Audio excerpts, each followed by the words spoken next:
सुप्रभात बच्चों, आप सब कैसे हो।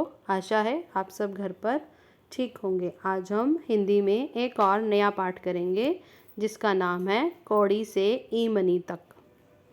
आरंभ में दुनिया के सभी हिस्सों में वस्तु विनिमय प्रणाली कार्य करती थी।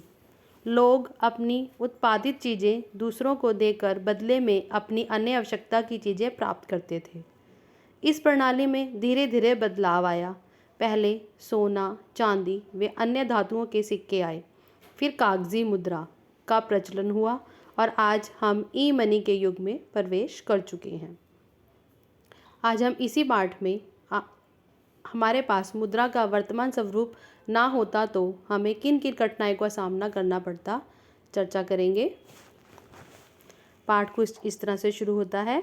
जीवन में रुपये के महत्व को बताने के बाद लेखक ने मुद्रा की विकास यात्रा को से परिचित करवाया। आरंभ में मनुष्य वस्तुओं के लेन देन से अपना काम चला लेता था, पर हर व्यक्ति को जो वस्तु दी जा रही है उसे उस वस्तु की आवश्यकता हो ऐसा आवश्यक नहीं था। बहुत बार लोग वस्तुओं को अदला बदली के लिए तैयार नहीं होते थे। इन कठिनाइयों को दूर करने के लिए मुद्रा का आविष्कार किया गया। मुद्रा ने समय के साथ अनेक रूप बदले हैं। मोहनजोदड़ो और हड़प्पा के समय मिट्टी की पकाई हुई टिकियाँ करेंसी के रूप में प्रयोग की जाती थी। रोमन जातियाँ नमक को विनिमय के लिए प्रयोग करती थी। भारत में कौड़ियाँ, छोटे छोटे शंख, यहाँ तक कि चमड़े के बिल्ले भी लेन देन के लिए प्रयोग होते थे। इनके बाद धातु के सिक्के प्रचलन में आए। अर्थशास्त्री मानते हैं कि 640 ईस्वी पूर्व में लोडियों साम्राज्य में सोने की मुद्रा गढ़वाई गई थी। इससे अंतर्राष्ट्रीय व्यापार को बढ़ावा मिला।